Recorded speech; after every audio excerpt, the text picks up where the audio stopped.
Just want to welcome everyone to this wonderful interactive webinar to explore the world of DAOs. I'm really delighted to be here with two great friends and colleagues and co-founders of Hypha DAO, Alex and Joachim. I'm Anneloes, both from Hypha and EARTHwise.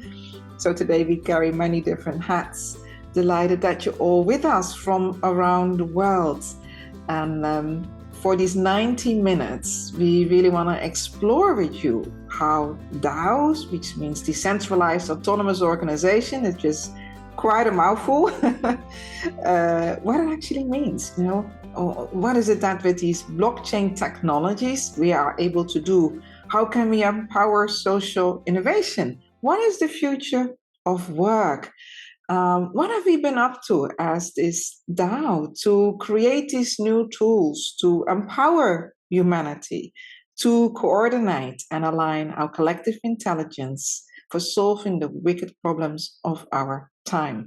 So what you can expect from us today is the first 45 minutes. We're going to be sharing some slides with you to really introduce you to this new world, because for many people, this sounds like a very technological approach to social innovation.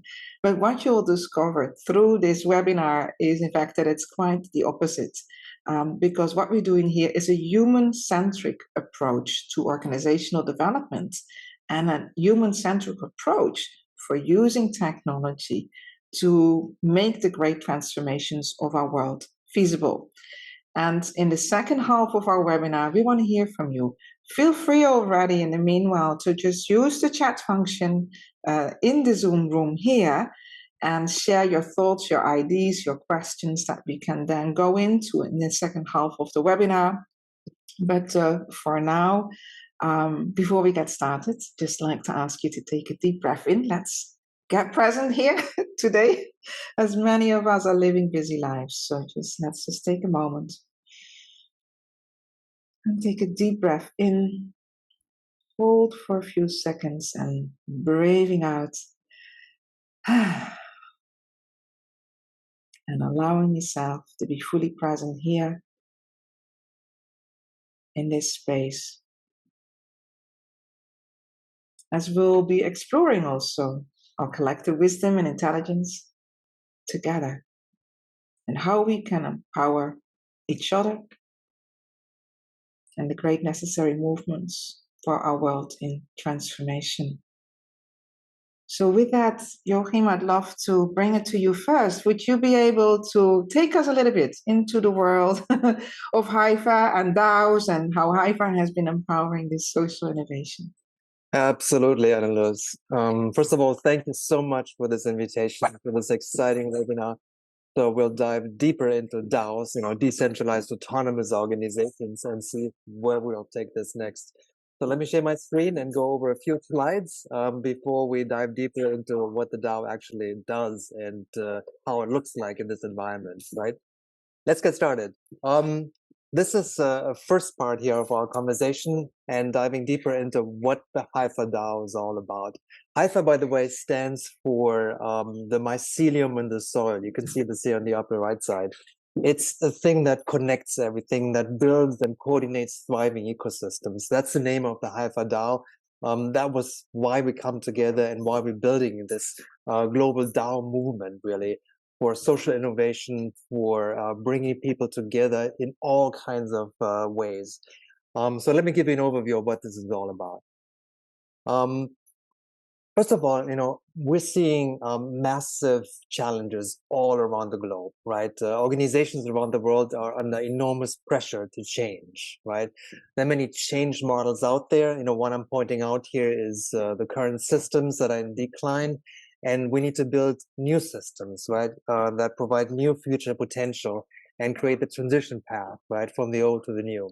So we see massive workplace challenges, right? We see Gen Z looking for new ways to engage in the workplace. We see, the C-suite actually warming up to different kinds of organizations, different kinds of structures, right? And we see employees, seeking different ways of compensation and performance models. On the other side, of course, massive social and ecological challenges, right? Creating the need to reinvent value flows and impact models. And that is also why we set out on this mission, really, to provide a platform for this wider coordination. So solving this massive coordination problem, right? What that means really for us is to say we need to make decisions at a massive scale. We need to resource our allocations in different ways. We need to build new trust and transparency, right? We need to create, new ways of engaging the different stakeholders, provide better accountability, better auditing and scalability in both functions within a platform like the DAO system that we're building. And then, of course, we're into building, right? We're into building of the organization, the community. We're into building of ecosystems, right? And then get to a much larger scale from there. So let me give you a couple of slides to talk about the big picture here, right? The solution that we're providing, and how that connects then actually to other initiatives, like what you're doing with the gaming initiative and bringing people into this new world, right? So we're starting here. We're starting on the left side here where you see the DAO activation. So this is a fundamental piece of bringing the first sort of the core founders, the core people who want to make a change in the world together and start to coordinate their activities, right? Come together as a core team and set up sort of first initial structures here to see what is the DAO, what can we do inside a DAO, right? Keeping the barriers very low. To start an organization, you don't need to hire some expensive lawyers and go through some legal legislation processes. You can just do it, right? You can just start. Very much like in the gaming world, where the barriers of entry are so low, you just sign up and you start playing, and you're being immersed and welcome into this new world. The DAO is in the same vein, right? It's meant to have people coming together and starting to launch their adventure, really, to come together and then build the DAO, build the community around it. You can see this in the next stage here, right? Where it's not only the core team that's coming together, but with the DAO platform, we see there's a much wider space opening up, right? A wider space, like a community space around them, to attract the right players, to attract the right people, give them the recognition and allow them to participate in these new spaces, right? That is critical for us. But it doesn't stop here, right? It continues now into a broader ecosystem activation. So this is where it gets really interesting for us to see what can we do in a DAO to DAO space, right? What kind of new interactions are possible when we have separate autonomous entities, right? These are decentralized autonomous entities coming together, building their own system, building their own, organization, and then starting to exchange value, exchange knowledge in all kinds of new ways. And this is really opening up a whole new playground for us to say, what are the rules of this playground? What can we do to work together and solve problems, really moving away from the competitive mindset that we have today into a much more collaborative and cooperative mindset that is possible, which then leads to what we see in the future as thriving networks, right? These are the foundational pieces we're putting together in all kinds of ways today to help then future generations to recognize, oh, this is actually a quite easy pattern, quite simple building blocks that are coming together here and then moving into these wider network engagements. And that leads to what I see as civilizational shifts, right? This is when societies recognize, oh, there's more than just competing and, you against me in this new playground that we're opening up. So quick slide about the DAO here.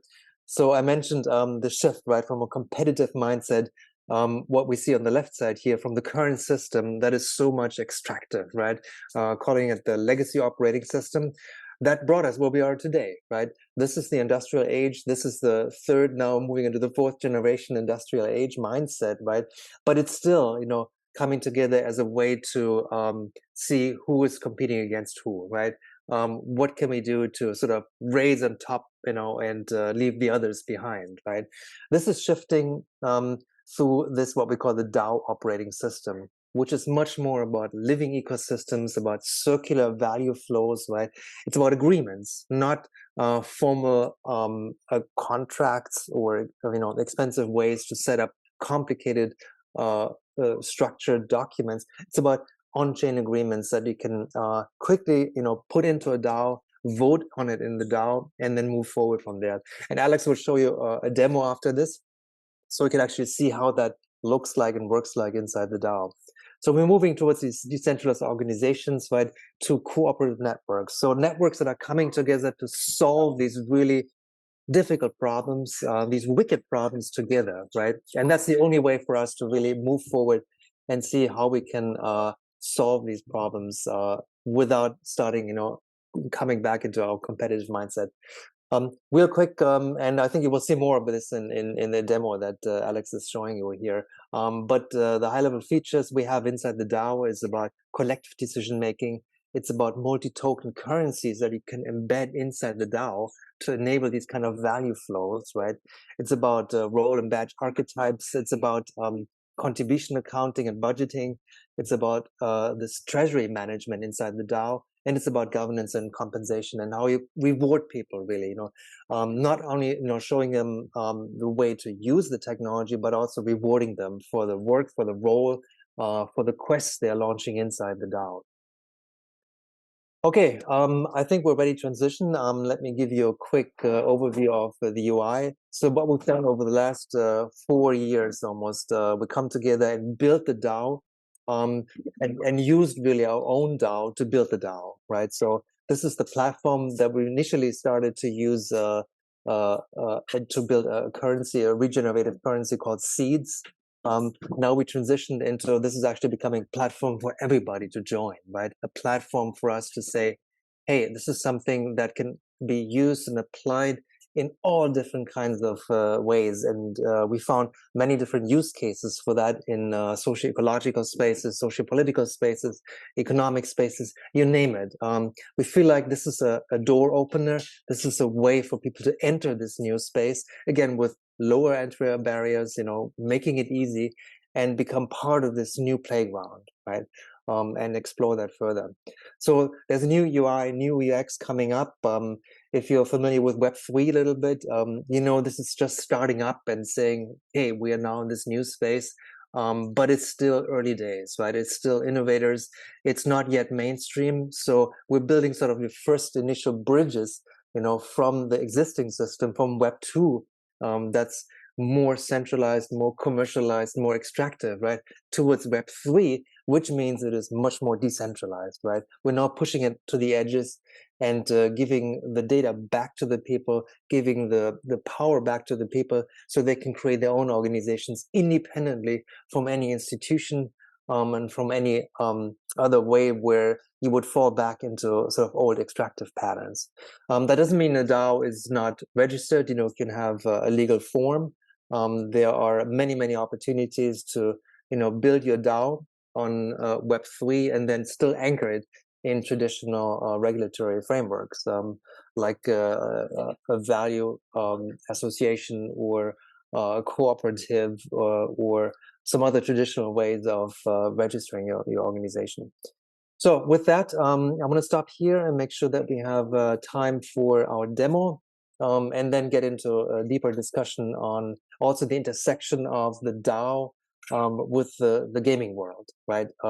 Where are the pieces that we see that would enable gaming, players and long-term thinking of using this new environment for your purpose in that direction. So handing it over to Alex here. We'll stop my screen sharing here. Thanks, Joachim, and thanks a lot, Anneloes, for this invitation. It's a true pleasure to be here and to have the opportunity to make this demo before this beautiful community. So thanks so much for that. So I'm going to do a short demo just to give you a sense, give you a feel of what the platform looks like. And as Joachim was saying, we want the platform to be usable by everyone, right? To be super easy to use every day, to share value, make decisions, and create these new futures, right? That we want to, that we want to create together.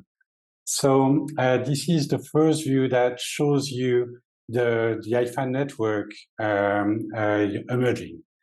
So we are just at the beginning, but we already have 100 organizations that are using the platform every day, and we also have 120 and growing every day beta applicants, that will join the platform soon. So we are seeing a lot of early signs, of adoption of this platform. So this is just an overview of the projects and the organizations that have joined, the network. And of course, that's publicly available. That's the beauty of this space. It's all transparent and all organized so that everybody can learn from others' initiatives and potentially join others' initiative or create their own, right? So that collaboration can be really at the heart of the entire ecosystem. And Joachim was talking about gaming, right? And how we see what is called a GameFi, movement emerging, so that games can be more than just, video games that you play alone in your room, but more of a collective endeavor to actually make an impact. So there are beautiful initiatives. I see United Planet here, which is gamifying a full experience, to define the future and coming from the future to define the pathways. Of course, EARTHwise, right? That is a DAO that is emerging, and as the community members of this community, we can all become members of this DAO. And more recently, we have activated a DAO, which is the Alien Worlds DAO, and also activated one of their planets. So it's a game that has different planets, and there's a collective governance of these different spaces with a lot of participants, a lot of people that are contributing to delivering those new value flows, new cooperation models. So we are starting with one planet, and the idea is really to create an ecosystem around that. So it's just to give you a sense of the different projects. We have a lot of regenerative projects, socio-economic projects, impact measurement projects. So that's really beautiful when you look at the diversity of the use cases, that can actually leverage the DAO technology. But to give you a real sense of how the DAO works, this is the Hypha DAO. So we've been operating on in this space, collectively for the last 4 years and a half. And we've shared value, made thousands of decisions, together to actually create these technologies, and create, enable those networks to emerge. So that's our purpose, but each DAO will have their own purpose, of course, their own shared purpose, and they can create value impact using this space so that it's, back to the members to actually define the trajectory and share the value and impact that is being created. So this is the first screen, the dashboard, right? So when you're entering the DAO space, you want to see how active this DAO is, how many members have been participating to this project, how many assignments, which are actually the activities that are currently, and the roles, right, that are currently filled in by the different members. So as you can see, we have 32 active assignments as we speak, right? But this is changing, evolving in a dynamic way so that we can always fulfill the goals and the objectives that we have to overtake. There's this idea also of badges, right? Where you can, as a member, have a specific role, specific power, inside the DAO, but in a positive sense. You are identified as being helping others, in a specific function. So you could be a lamplighter, an unroller, and any kind of badges that the DAO will want to create. These are, once again, just the badges that Hypha has created, but of course, it's all configurable and all dynamic.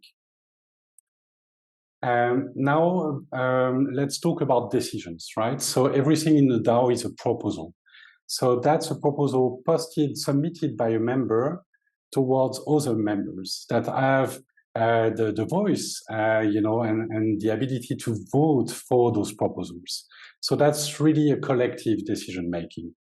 And what we have here is the staging phase. So when a member posts a proposal, they want to get feedback. They want the collective intelligence to get back to them so that they can refine the proposals, right? So whether it is for an ambassador badge, an affiliate badge, a gratitude mechanism, to reward and to acknowledge all the good work that is being made, or a role, that people want to submit.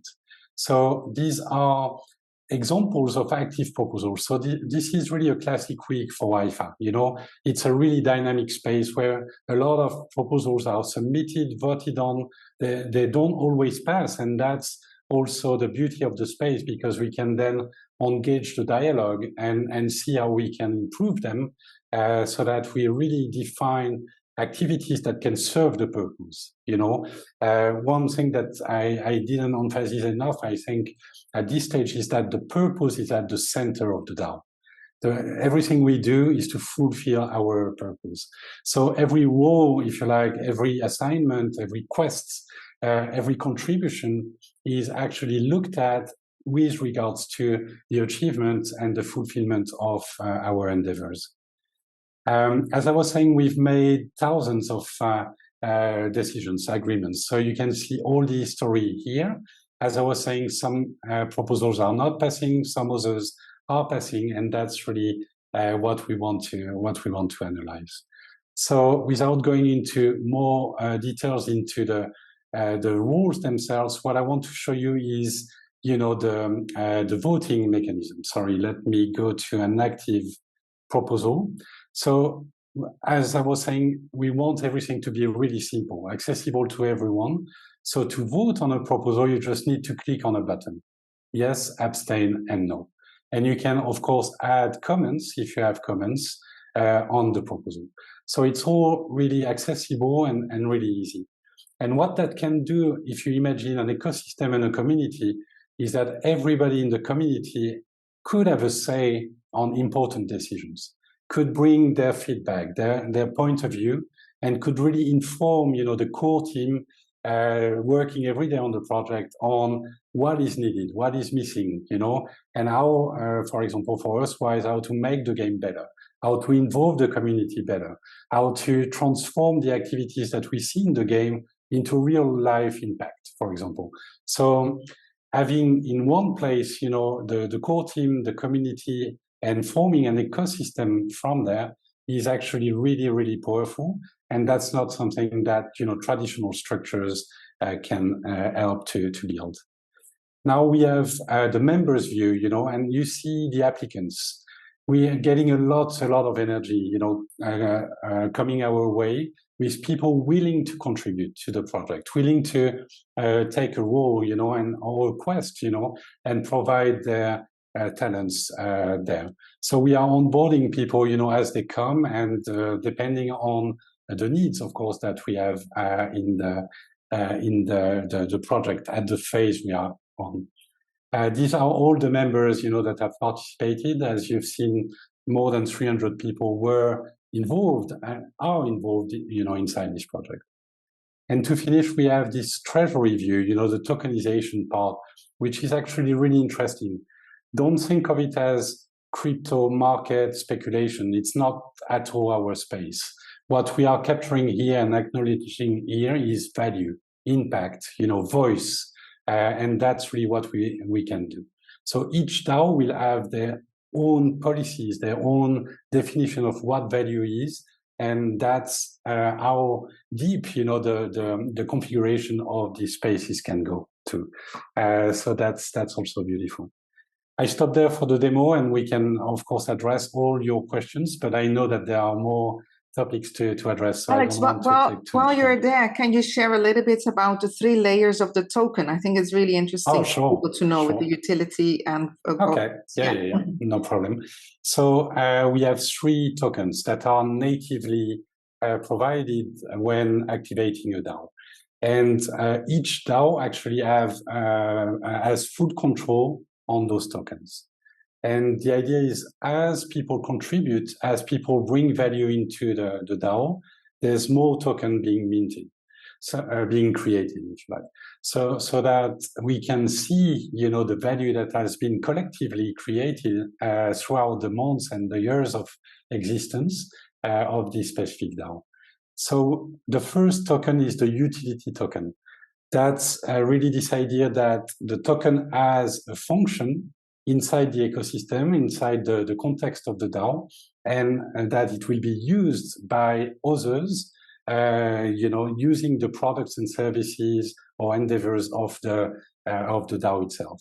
So for Hypha, the Hypha token is used to get access to the technology. As members and as DAOs are emerging in the Hypha network, they will use the Hypha token to get this access and to use the technology. As simple as that. And the beauty of the space is that each DAO can define their own utility.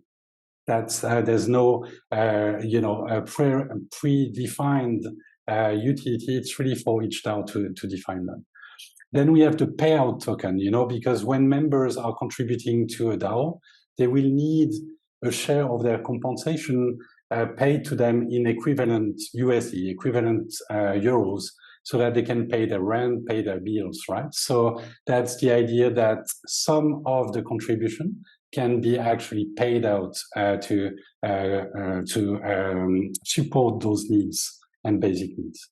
And what is really interesting as well is the voice part, because that's separated from the value, so that as you contribute to the DAO, you get more voice. The more you contribute, the more you have a say in the decisions that are made, inside the DAO.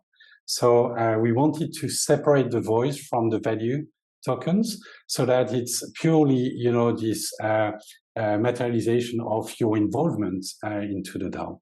And those voice tokens are not transferable. They decay over time. If you are less involved, your voice will decrease. But as you get more involved, then your voice will increase again. So that's really this idea that every member can actually, influence the trajectory and define the best activities to fulfill the purpose of the DAO.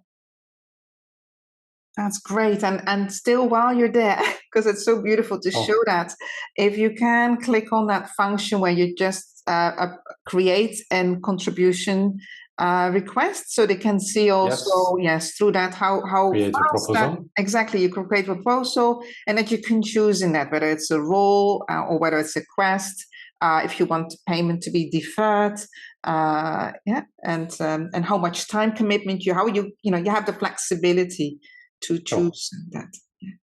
Yeah, definitely. So you have the contribution, which is a one-off contribution. For example, you're bringing your knowledge, you're bringing land, to a project, or any form of capital, because everything is recognized in the DAO, right? That's for the DAO to define what value is, and everything can be acknowledged. So that's a one-off contribution. You can do a quest, which is a starting point where you say what you will do, and then a second stage when you deliver anything that you have promised, and get the payout. So it's a two-step process where you first show that you can indeed deliver those things, and after the fact you are getting paid. And the role is an ongoing role, this idea that you can play an ongoing role inside the DAO. So it can be for 2 months, 3 months, and then automatically you will get the compensation paid to your account. And to show you, and we have badges, of course, and to show you, how simple that is, to create a proposal, you just put a title in, a description of what you want to do, right? What this contribution is about. You can also add a document, attach it to a circle. We can go in more details in terms of circles. And as Anneloes was mentioning, that's where you have this flexibility, right? So you could say, what I'm bringing is $500 equivalent, right? So, but I don't want to be paid in cash because I love the project. I want to actually use the utility token that this project is contributing to to value. And because I'm contributing to the DAO, I am entitled to get voice, to have a say in the next decisions. So you accrue voice as you contribute. And the flexibility doesn't stop there, because you can also have custom rewards, right? That can be then agreed by the other members if it's a specific use case or a specific value that you're bringing. And then the next step is just a review, and then you can publish to staging, and that's all you need to do. This proposal will then be visible here for comments, for feedback from the other members. So let's. So I don't know if we have one with comments, but that's really the idea, right? To have these different comments and different reactions based on the proposal, and to refine the proposal afterwards. One thing I'd like to add here, what Alex mentioned, what he did actually there is creating the proposal. The question comes up very often, what's the difference between a DAO, the tooling we offer here, and something else like Discord, like Notion, like Slack, or a spreadsheet, right? I mean, essentially I could do the same thing here and vote in a kind of spreadsheet, right? The difference really is to say, this is now written on something called blockchain. Blockchain is this new technology that came now, into the view of a lot of people that recognize, hey, this is actually a new way of creating a public ledger. A ledger that stays there ideally forever, as long as this blockchain thing exists, right? And it's written there and it's accessible by any party who wants to see and prove that this proposal was just, put up on the DAO, was voted on, is there, right? Similarly, when Alex says, okay, I'm actually getting rewarded for work that I contributed to the DAO, that is written to the blockchain, that is there forever. So now he can take his profile that you see on the right side there and show that around, show that to maybe another DAO and say, look, I've contributed in different ways to this DAO over here. This is what I've done. This is my profile. This is my reputation I'm slowly building here, and nobody can take it away. It is not based on some centralized organization that's starting to collect your data, and eventually merges with another organization and sells your data, right? It stays within the DAO that you own, the data that you own, right? And the reputation that you build as an individual, and can now apply that to other places, other spaces. And that's where it becomes so interesting in the gaming industry too, because they recognize that actually this thing, that way of writing this to these entries in these ledgers is so valuable for them as well. Because now you're having gaming assets, right? You create value inside these games. Now you need to distribute these assets and make sure that they are under your own control and accessible for forever, essentially, right? So that to me is the difference when you talk about, well, why not doing this in a spreadsheet, right? Well, you cannot, because now we have the technology in place that starts to decentralize the work, right? Starts to flatten organizations, starts to bring people together, not on a competitive scale, but much more, working together on creating proposals here on a micro level, right? But then across organizations on a macro level as well. Mm-hmm. I'll stop here. Yeah, and the DAO becomes the source of truth. That's the space where decisions are made, and if they are made in the DAO, they are actually decisions, of the group. So we can always refer to the DAO, and that's why we have this history, right, of different proposals that we have voted on before, so that every member knows exactly what was voted on, what policy we have adopted, and what were the rules, that were voted on as well. So that's beautiful in a way, because that changes the dynamics, if you like, in terms of collaboration, because everybody can go to this central place, right? This space of trust, and know exactly where we are at. So that's really interesting. Thank you. And Alex, while you're there as well, it would be great to hear from you or from Joachim this unique feature that also between DAOs and among DAOs, they can now collaborate because the tokens are interoperable. And so that how that also fosters then these DAO ecosystems that can emerge for transformative impact. Yeah, so the idea, is that this network and the DAO to DAO connections can emerge, right? And collaborations can emerge. So Hypha can deliver a quest to seeds, for example. So a member of Hypha or Hypha the organization can go to the proposal space and create a quest. The members of the seeds ecosystem will decide, if this quest is actually valuable for them, and that's where the work starts. So you see, this is another example of a really active DAO that is forming, and there are a lot of policies, and there will be soon a lot of quests, where supporting DAOs can come and deliver their know-how, their expertise to support an ecosystem that is forming and a regenerative ecosystem in that case.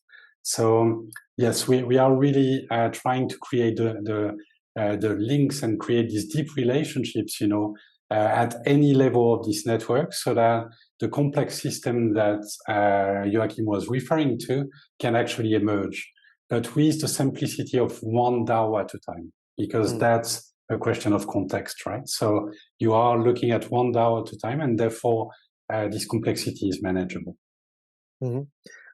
Also, the playground that's opening up here right in front of our eyes means that we can learn and share all of the value that we create and the knowledge that we're creating across each other.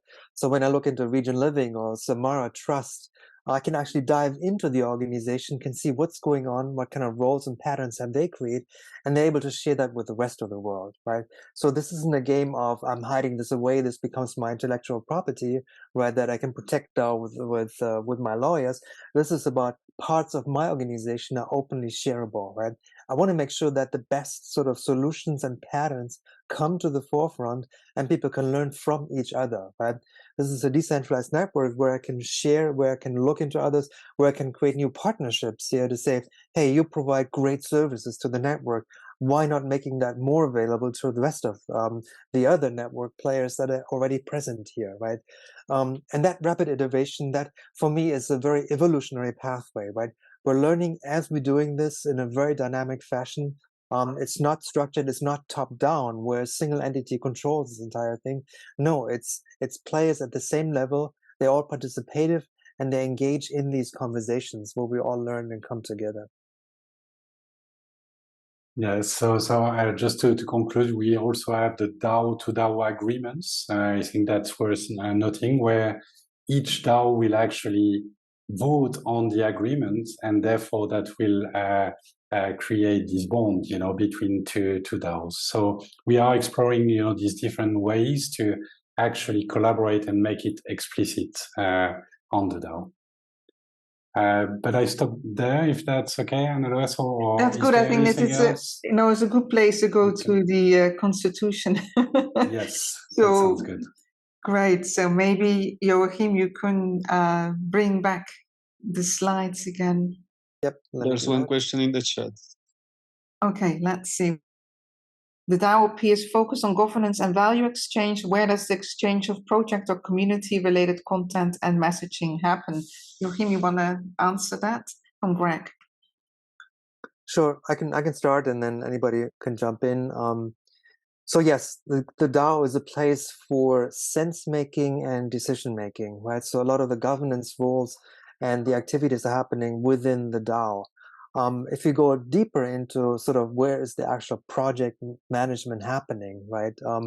For that, you can sort of complement that with other processes, with other tools. We get into project execution, right? But what Alex mentioned earlier is this is a place for the single source of truth. So once you make a decision, right, about a certain policy, about a certain way of moving forward, about a certain priority for your strategy, right, you can put it into the DAO, you can vote on it on the DAO, and it stays there for anybody to take a look and see and learn what has happened, right? If you go on a deeper layer, and that say the day-to-day conversational stuff, right, we do need to have that that way of interacting as well. That doesn't have to be in the DAO, right? The DAO is sort of more of a slower moving vehicle in that sense, right? It's there for the long term, right?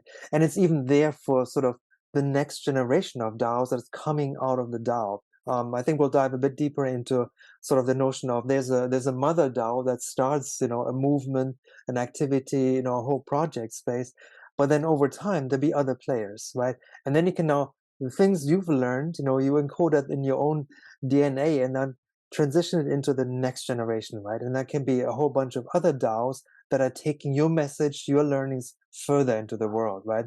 That's the power of decentralization, This is where we say it's not controlled from an entity anymore. It's like going out into the world.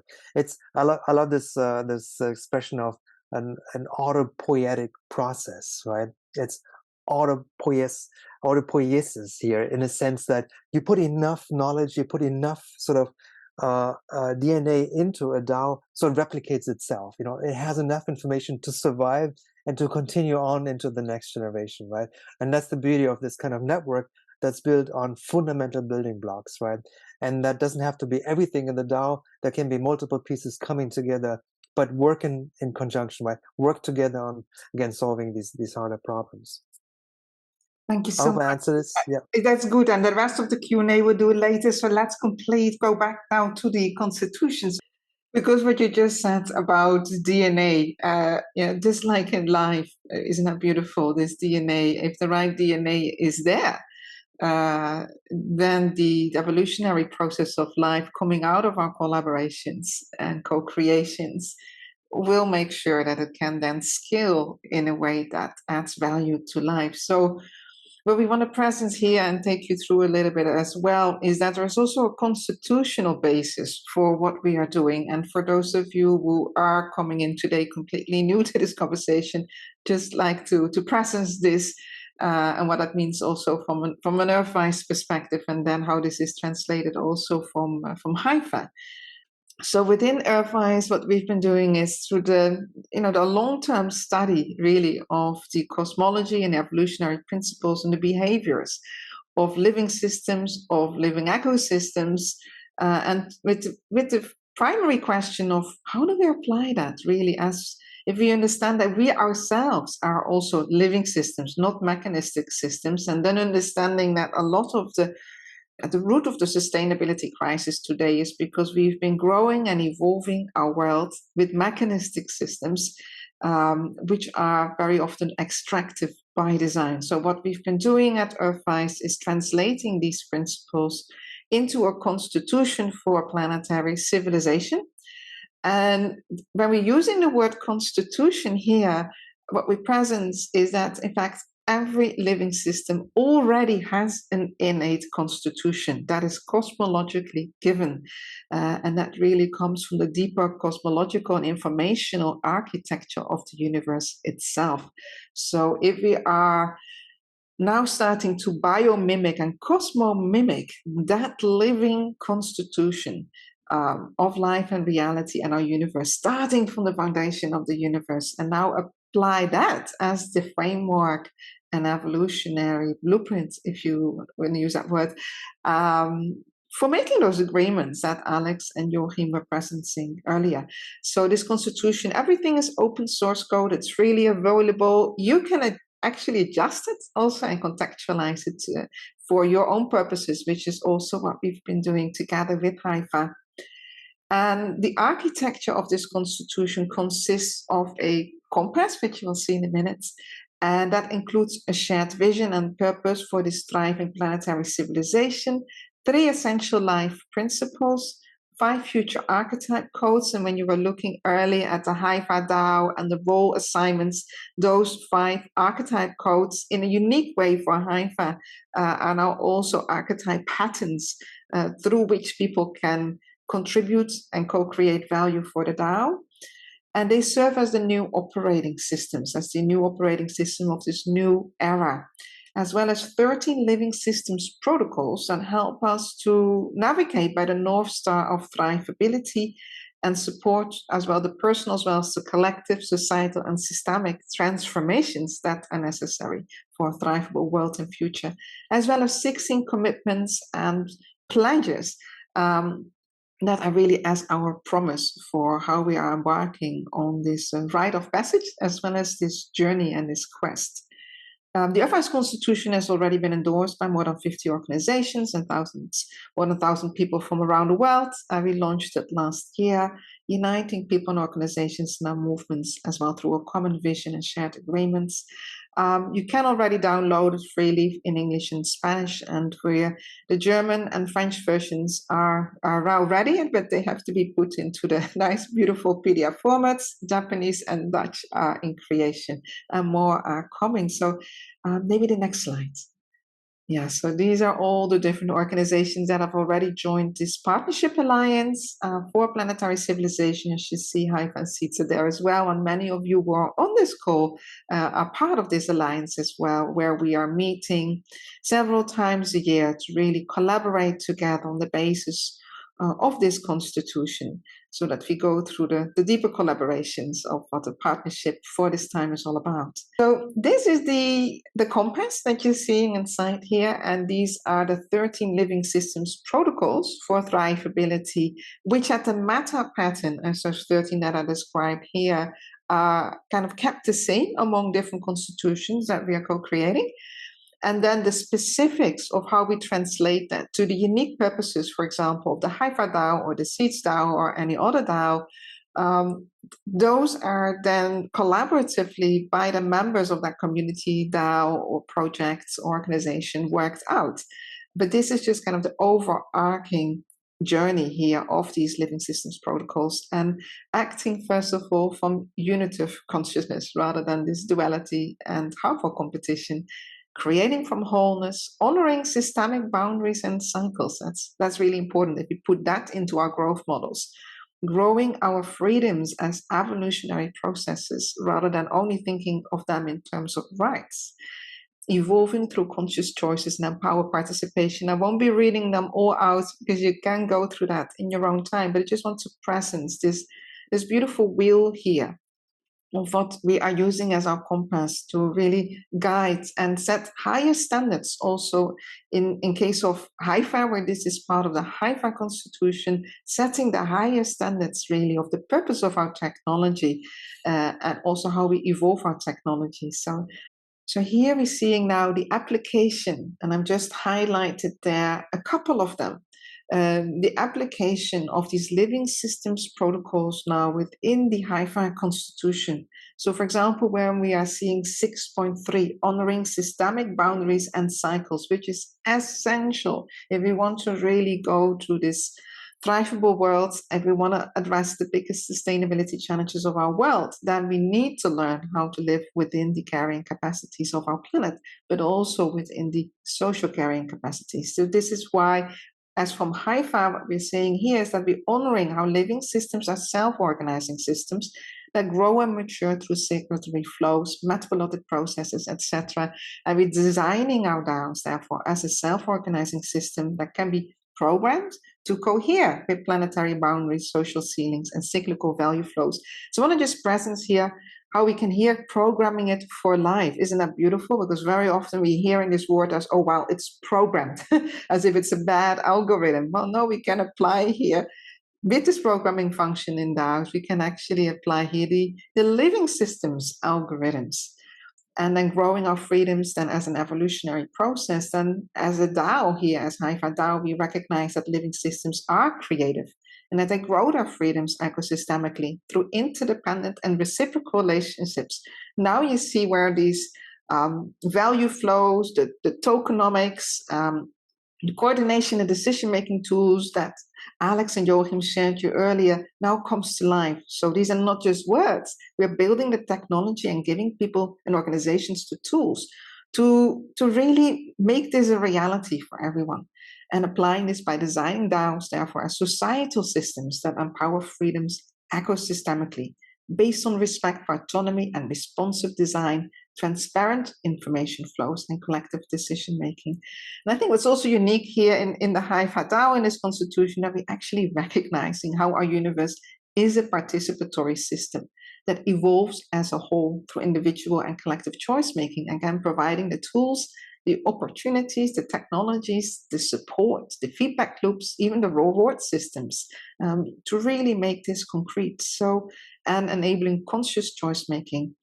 And here's another beautiful section from the Hypha Constitution, which is based on Article 7, and these are the subsections of Article 7, which are set up as the pledges for our contributions to a new and thriving planetary civilization, applying the wisdom of living systems as our compass for collective thriving, architecting with the wisdom of living systems for the design and operations of our DAOs, and so it goes forward. And upgrading how we play the game of life. Here you can see that this can become a game shifter if we are providing people with the right opportunities and tools and support systems by partnering with our allies to upgrade how we play the game of life on planet Earth. Join the game of nature by playing for a thrivable world for all. Act as allies of life for the necessary changes and transformations, and celebrate and acknowledge our transition moments and evolutionary growth. Right, so you can see already that this whole process itself is a different game. Some people present, there's game A, that is the old, harmful, extractive games, and there's the game B. The game B is really about our collective thriving, the new paradigm, collaborating by design, rewarding how we're all adding value and contributing. So the EARTHwise game then is a game B that addresses the harmful game A. And this is also why this partnership with Hypha and with EARTHwise to co-create the EARTHwise game and also to deploy it as a DAO, so that we can truly empower not just the players, but also the game developers and everyone else who is adding value and wants to be part really of this quest. To become a game changer, to become a game maker. And I believe that that's really important right now, especially for the younger generations. Many of them are not interested anymore to simply play games that adults have made for them. And they want to be the coders, they want to be the architects, they want to be the designers. And this is what we want to make possible in this EARTHwise game for civilizational transformation through the EARTHwise DAO, really making it possible that everything that we are experiencing within the game can now be harnessed for social transformation, can be harnessed to empower people of all ages and backgrounds to really make a positive contributions for our world and transformation. So here you're just seeing some of the features of the DAO summarized, as Alex and Joachim explained to you earlier, and how we are applying this also then in the EARTHwise DAO, and how we've just embarked really on that journey. We are now developing the first prototype for this open world immersive action game with Vimeo as our gaming partner. So they're doing the game development out of Vietnam.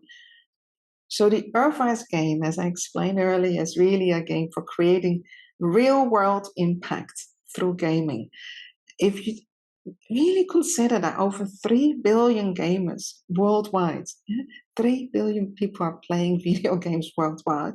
Many of them are these young adults, but most of those games are just typical combat games. They are the very games that are reinforcing the game patterns and game dynamics that underlie the sustainability, biodiversity, and climate crisis. And we're reinforcing that again and again and rewarding that in the games. So this is why from EARTHwise we said this can't be, we got to provide an alternative. And we know that with us there are many other people who are feeling that same impulse and also creating amazing games.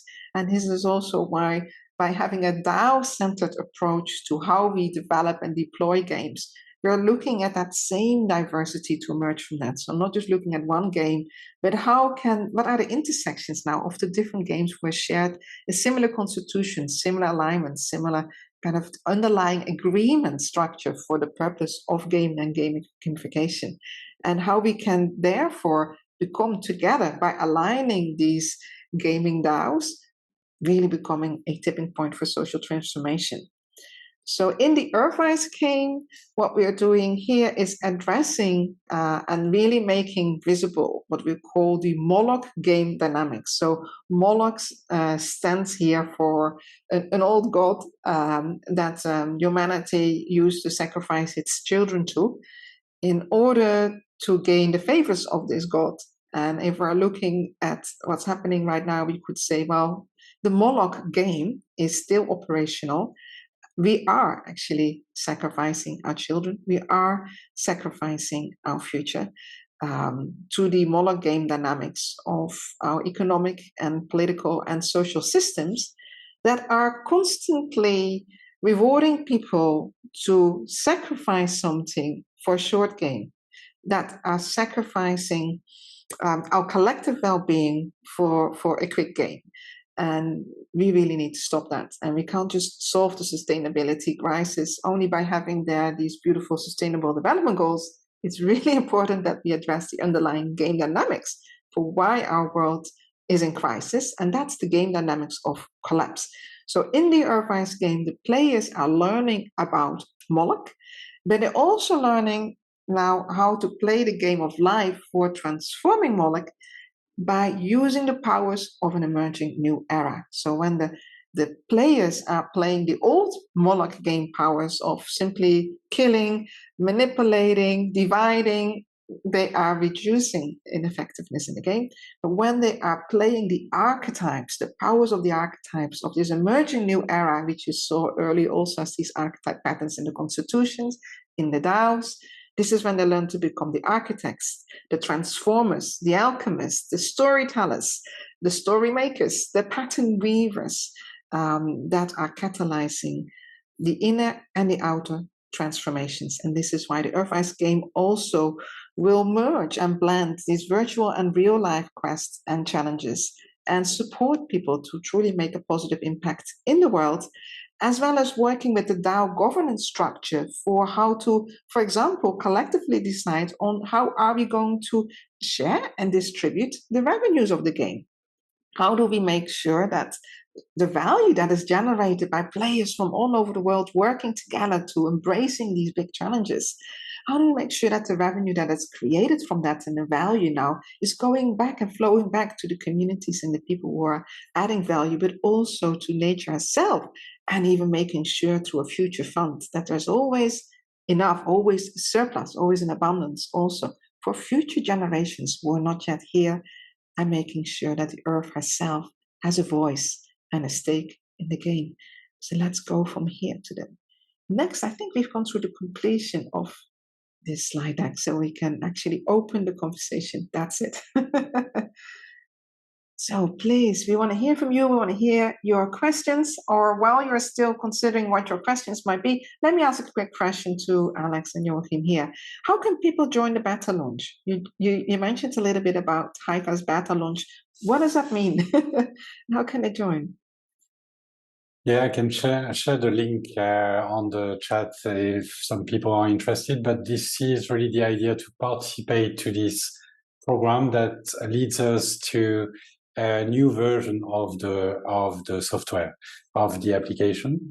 We have 100, as I was saying, 120 organizations who are part of this program. And the idea is to create the relationships, before the launch, so that these groups are ready, actually, when the technology becomes ready for them.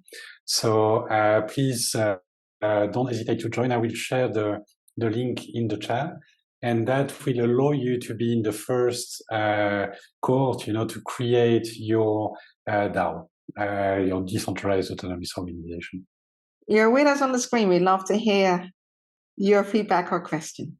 Yes. Yeah, I keep reading that they offer your services, but I'm a bit unaware of what kind of services. For example, when I came to this DAO and this blockchain space, I was trying to figure out how to become a decentralized project manager, and that kind of led me into like innovation funds and designing systems, how to create grant programs, and then it led me to SingularityNet, and also basically moving that kind of knowledge, like the service knowledge of creating systems, and especially like collaborative systems, how do you distribute rewards? And when I'm listening that game knowledge, I'm not sure how will that fit, because it sounded like you're trying to target making the game. How do you make that real life experiences into the game? Yeah, I can talk a little bit about that, and then Alex, feel free to jump in. That's a great question, Tevo. For me, I see this happening on two levels. You know, there's the game itself, the immersive part where you dive in, have these experiences, get to know these other people who go with you on these expeditions, make decisions in that immersive game, right? And come to understanding. You know, it's really the learning experience. And then that maps to sort of what I see as a meta game, you know, as the effect of coming together and actually trying out something new in a safe space. You know, nothing will happen in the gaming environment, right? But you learn. And you can now bring this now up a layer and say, let's apply that to a meta game of how do we actually come together and do something with it, right? Because we know there are other groups that have launched in other spaces. They have other learning experience. How can we connect all of this? And for me, this is where the DAO comes in to say, as a meta game, how do we actually apply, say the gaming assets we earned inside the gameplay environment, right? Or the tactics that we've done, you know, to actually apply that in a situation that came up and was resolved inside the gaming world, right? How can we apply these patterns now across other experiences that now ties now back into the real world? You know, for me, it's important to keep that connection, to make that connection, to build the bridges into what is actually happening in the real world. This is when we come together and decide on what happened with these assets, what happens to other people who join us in certain roles, you know, to build out the game. Let's say, you know, we could get some, you know, feedback from people playing the game. How do we say that, okay, that was a great step in the right direction. Let's modify the game, right? How do we do this? And the DAO, again, is a right container because it's a meta context. It's a meta layer to say, okay, let's decide and put some of the funding that we're getting in through the DAO token, let's say, and apply that to improve the game, right? Go into a next iteration of the game and make it better over time. And the DAO has that capacity because you can manage the tokens inside the treasury. You can create the roles inside the DAO to say, okay, there's actually some stability here, some core engagement of members that safeguard the game, right? That protect the game, that move the game into the next iteration, right? To bring it out to more people, to experience the game. So this is for me the kind of interaction I see between the DAO and the gaming experience. So it's like a metaverse where you try to bring interactions. That's activities to do. That's a great play on the word metaverse. I like that a lot, right?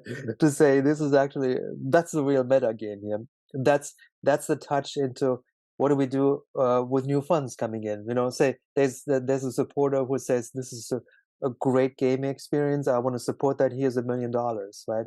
Let's convert that into 1 million tokens, and let's distribute the tokens in the most effective way, right? So that you attract new game players, you attract new gaming assets, right? You attract new ways of building out the game, right?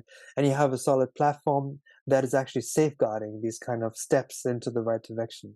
So in a later iteration of the EARTHwise, because we're building the first prototype now to get the game dynamics really well, so people experience the difference between a model game dynamics and a living systems game dynamics. But later on, we have the intention to build it out as a metaverse version. And in the metaverse version, we can have these civilizational simulations, and then using the DAO also to give people, for example, different governance templates to seeing if you're having this complex challenge here, this wicked problem, and you're having a different governance systems underlying that. Or you have, for example, the unit, you're changing the unity or the quorum requirement or threshold.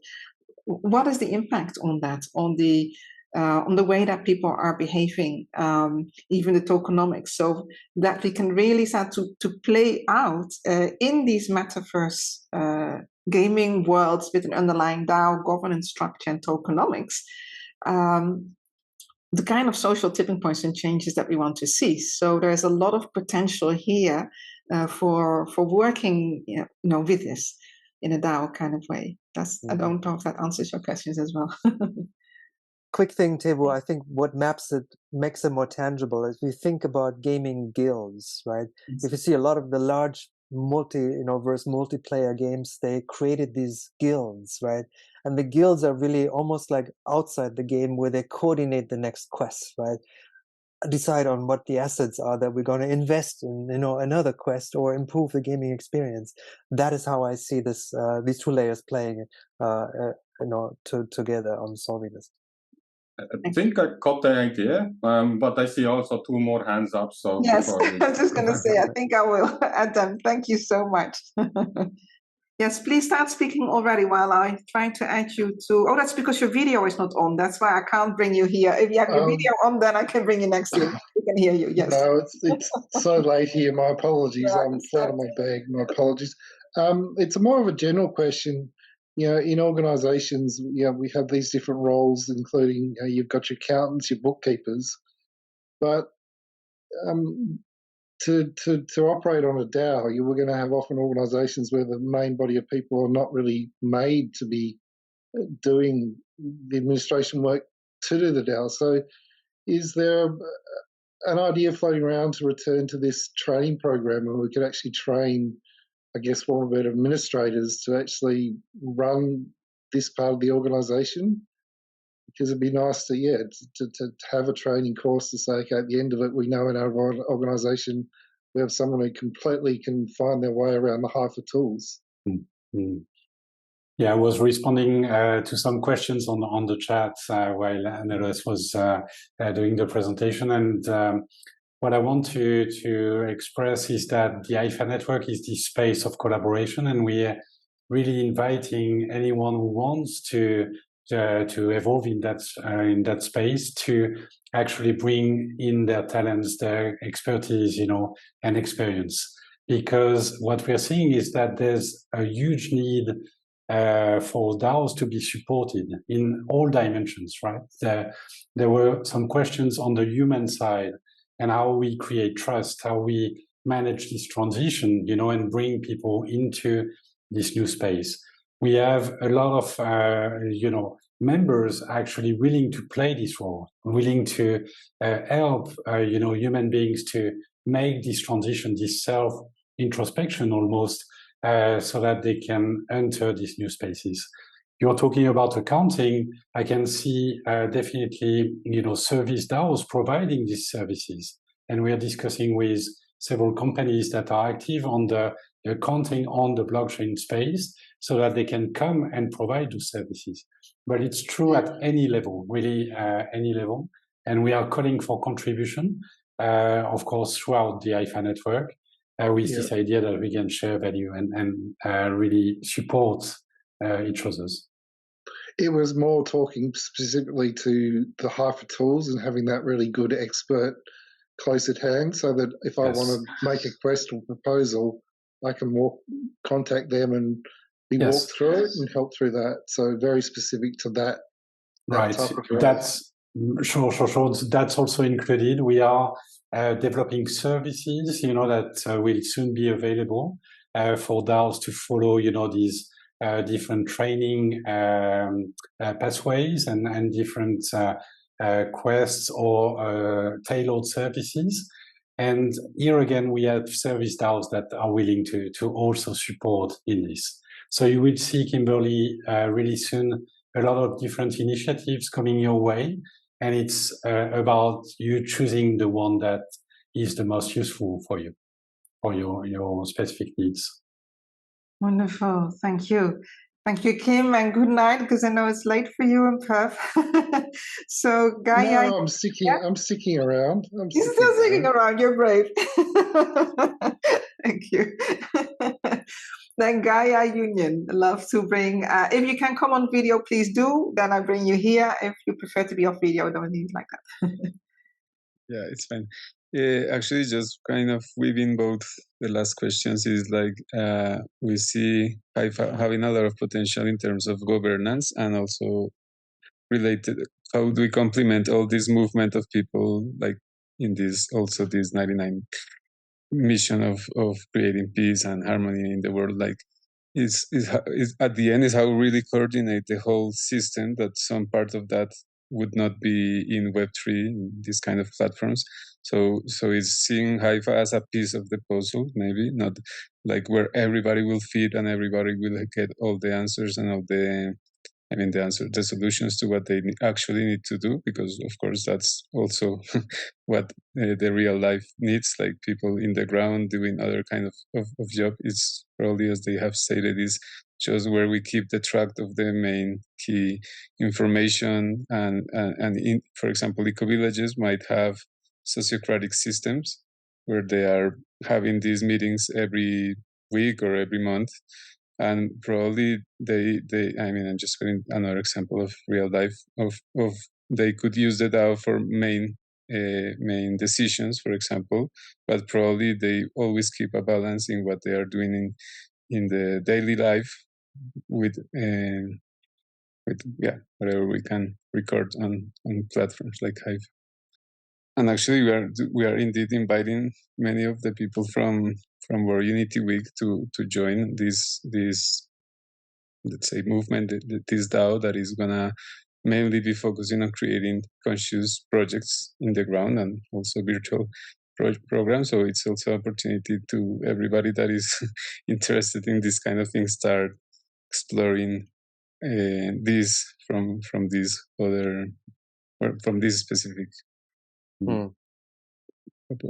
Yeah, thank you. You want to start, Joachim? Yeah, no problem. Just quick in and out. Thank you so much, Felipe, and also for the great work you're providing through Gaia Union and providing the right frameworks. Pieces of the puzzle is the essential thing here, right? You bring a piece of the puzzle, we bring a piece of the puzzle, others here on the call bring other pieces of the puzzle to the table. We're connecting them all together, right? We're seeing different ways of using these frameworks, using these new ideas that are coming out, and they were present, for quite a while now. Now we have the right playground to connect them all, right? So again, thank you for the good work you're putting here out there, Felipe. Wonderful. Alex, do you want to reply as well before I bring Carmen here? Or? No, it was quite similar. Maybe just an addition, which is that it's for me, it's all a question of perspective, right? So Hypha is bringing indeed a piece to the puzzle with a certain perspective, but it doesn't contradict others' perspective. It's complementary actually.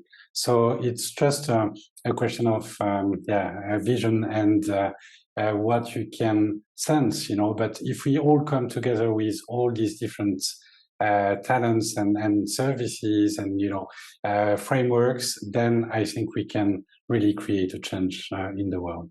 So yeah, on that point, and that's indeed, if we're looking at the root causes also again of the sustainability crisis, why is it despite us knowing the big problems that we're having, we haven't been effective in dealing with that? There's a massive failure in alignment and there's a massive failure in coordination of existing systems and institutions. That's exactly what the DAO movement is addressing. And the DAO movement, I would say, even extends beyond the technology of a decentralized autonomous organization. It's a movement of decentralizing governance and democratizing ownership in order to empower humanity to effectively align between personal, collective, short-term and long-term, and coordinate our collective intelligence potential for solving the greatest challenges of our time. So I think that's very important as a kind of common social transformation or social innovation approach, and how technology can serve a really important role right now at this critical time. So with that, I'd like to bring Carmen next to us here. Hey, everybody. Thank you so much. Okay, I want to get to the supporting the human transition. And I'm wondering, Alex, if you because you mentioned service DAOs, right? That you're inviting service DAOs to support you in that process, which is extremely important for all of this to work. So is there a list of service DAOs that are right now associated with you that I can approach and that I can research? Yeah, so it's all emerging at the moment. So we don't have a formalized list, but definitely a lot of energy coming our way. I would be really happy to connect with you after this call and explain the context and what we have currently and what we see missing, so that we can definitely see where you can play and how you can bring your skills and passion to the network. So yeah, definitely happy to connect further. All right, so we're gonna be together. I already have an appointment with you on Friday, but I wanted to ask: is the game, the EARTHwise game, would you consider our game a service DAO? Yeah, so the game can definitely. We were discussing before this meeting with Joachim, and we saw that it was actually a fantastic way, to bring people inside the space. It's like a transition. It's like an experience that people will go through so that they discover actually the beauty of the space and collaboration. So, coupling a game with a DAO is actually the perfect recipe, if you like, to really democratize and bring a lot of people into our space so that they can discover for themselves what it is to, self-organize, to really come out of passion and to choose where they want to be useful, Yes, because I want to end with this, because it seems to me that if we learn a new way to play the game of life, which is what the EARTHwise game is bringing to the world, then we will be more prepared to move into this new way of governance and of living, which the DAO offers us. Definitely, and it's also addressing, the younger generations that are, of course, the new generation that we want to bring on board and to with whom we want to convey those concepts and ideas, so that they can develop and create this new world we want to create. And in addition to that, and yes, Carmen, wow, you summarized, and that's just perfect, because that's exactly the essence. But to make it even more concrete, if you, for example, look at the EARTHwise DAO and the Hypha DAO, so when EARTHwise DAO acts as a service DAO within the Hypha network, is, for example, when another DAO says in the Hypha network, oh, I want to have a Hypha constitution as well, just like that. And Hypha is already templating this constitution so that it can be adjustable to other organizations.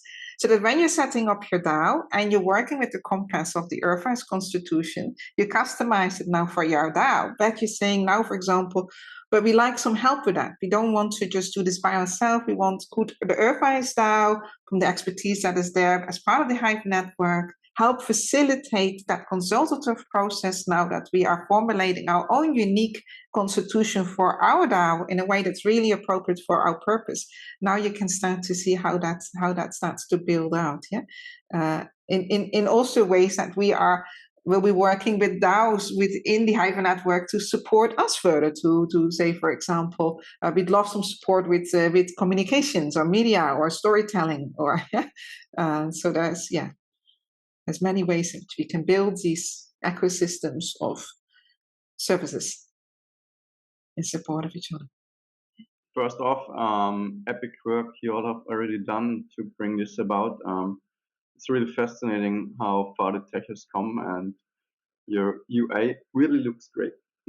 I got a ton of questions, but I tried to ask a rather practical one regarding my immediate future and possibilities of how I could interact with Hypha and other DAOs in the space. I'm planning to start a self-employed career as a storyteller, creating tabletop RPGs that focus on the solarpunk genre, and where I want to tell hopeful stories that incorporate many topics I guess we all care about.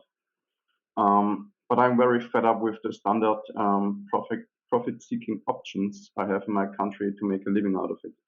So in what way, if we are already there, could I use Hypha and the communities that have been built around it or are built around it right now to facilitate my path forward, maybe even to collaborate in which way ever? Are we already there to go this alternative route, or do I have to be a little bit more patient? Yeah, if I can jump in real quick. Dankeschön, Christian. That's really great. For me, especially the solar park genre is something that resonates so much with the work we've been doing. We've been mentioned many times in articles and in the work that's happening in that space. So great to hear about that. For me, storytelling becomes a real essential component when we see out of the myriad of DAOs, coming out of these networks, each one holding their own story, right? Each one, going through their own journey of building their organization, right? And the gaming space is just one of the many, many stories, right?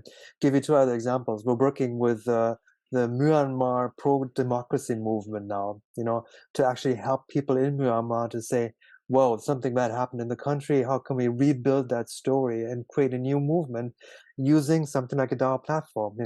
That in itself is an incredible story, right? That then needs to be amplified and carried across the network, right? So someone with your skills could come in and hit, and going back to the sort of the service DAO idea, right? You could step in and say, let me talk to these people, right? Let me create a story around them to help them, advance their movement, right?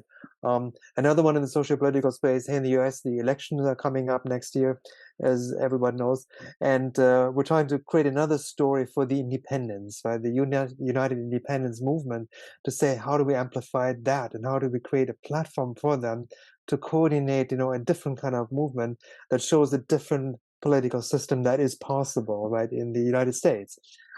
So out of these myriad of stories, again, it'd be great if we can bring you in at a time when we're ready to launch. We have the beta platform coming up, as Alex mentioned, and then we're inviting, different players, and we need the storytellers, we need the service DAOs, we need the contributors. If you're coming from a developer side, we have open source technology. We want to expand our development team, right, to build these new assets. I'm sure Anneloes is looking at developing her gaming team to create new assets for that environment too. So I would say, yeah, talk to us and see what can happen next out of these conversations. Wonderful. So we have 5 more minutes left. So I'd like to see who else would like to. Yes. Let me bring you back. Circle back again. And maybe it's a harder topic, but how, like right now, most of the service DAOs I know and different services I offer, they are on different chains. I was missing the first 30 minutes of the talk. Maybe you shared it. On what platform it's worked, is built on, and can you kind of cross-chain through, for example, Cardano, because that is the network I'm building all the reputation, all the tokenomics of the tokens are already there, so we don't really need to create anything new, but we need to make it interoperable. And what are the stages, or in what stage you are in that cycle? Yeah, if you mentioned it, I guess then I'll look at the recording later. Yeah, thanks, Evo. No, we didn't mention it. Alex, if you want to dive a bit deeper into the blockchain, to give you some context, blockchains itself are evolving. We started with Telos, as a sidechain of EOS, and now are in EOS mainnet. That is a 3rd generation blockchain, just like, there was Ethereum as a 2nd generation blockchain that enabled smart contracts. Now we're in a 3rd generation that reduces, the energy consumption drastically and increases the transaction speeds dramatically, right? So we're able to actually interface directly with the blockchain. There's no need to wait for a couple of minutes until any transaction is going through. That wouldn't work with, highly interactive user interfaces that we're putting on top of this. But it is possible now in these 3rd generations. But we also have multi-chain, that we're not wanting to get stuck with 1 or 2 blockchains, right? We want to make sure that we're agnostic to these chains, right? So if Telos coming around to say, hey, this is a highly regenerated blockchain with their own mission, with their own community, well, we're going to join them, right? We're going to say, yes, let's integrate with that chain as well. So we widen the scope, we widen the interoperability that's possible. EOS, for example, has a new initiative called Inter-Blockchain Communication and Compatibility. So they enable already, to say, hey, these different silos that are emerging now are connected, right? They actually talk to each other, and you can exchange tokens from one to another, right? So there are many options that come out of this. And maybe Alex, if you want to add to that, or Tabo, if you want to drill down specifically on that. Yeah, I think you've covered it quite well. So our intent is to be chain agnostic, and we are starting a journey on that. There's for those who know the terminology, there's the EVM opportunity as well, which is a bridge, to other blockchains that we are exploring. So really, we should not be limited by the fact that we are on one blockchain or the other, because the idea is really to make it universal and accessible to a large number of people. So that's really the journey starting for us. Yeah, I pulled up not the white paper, but some documentation, and I see it's an EVM blockchain. So yeah, Cardano has already EVM support, so technically exactly can create a sidechain. That's the bridge. And use any bridge. That's the bridge. Yeah. Wonderful. Thank you so much. And I'll bring Alexander then here as the last contributor. I just want to mention, just kind of, we have 1 minute. So I just want to say, this is fundamentally about culture shift. This is about new ways of being and interbeing. And it is incorporating all of the beauty of the power of socio-technical systems. Nobody can do this by saying, okay, just jump in and here's a new culture and we're doing this. No, but we're seeding that. I mean, this is coming from the whole seeds that out of which this grew. And I'm just wanting to express how the patience we need with each other, the patience we need with ourselves as we explore. Really, it becomes a game. It is a game. And the whole thing is we explore this new platforms for interbeing. Because again, what is really coming out for me here is the power that this holds for connective intelligence, for collective intelligence, and for collective action. This is the kind of scaffolding that we need. We can't do it alone. We can't even do it just by sitting together in community without the technology that supports this. So this is coming together in exactly this way. And for those who are here and who are exploring this and saying, wow, it looks a little daunting, just play. It's to jump in. And I think this is the game of it. So thank you again very much for what we're doing and being. Thank you, Alexander. It's a beautiful symphony, because you are the master of symphony. So this is the symphony dance that you always speak so well about in order for us to become evolutionary learning ecosystems. And and indeed, it's in the doing. Come and join us, be part of this. And that's the beauty, because we are all co-creators here in this space. So that's it. So any closing words, Joachim or Alex, before we please? It was beautiful. Thanks again for the invitation, and really inviting everyone who wants to deeply get involved, into Hypha, understand better what we are creating, or want to play a role in the ecosystem. I've shared a few links, the Discord server, a link to a call, if you want to have a discussion. So really open to further discussions, and please feel free to do that. Yeah, thanks so much. Yep, thank you, Alex. Same for me. Let's achieve more. Let's come together more. Let's connect more together. Right? We can't do this on our own anymore. We need each other. We need to come together to solve these really hard problems.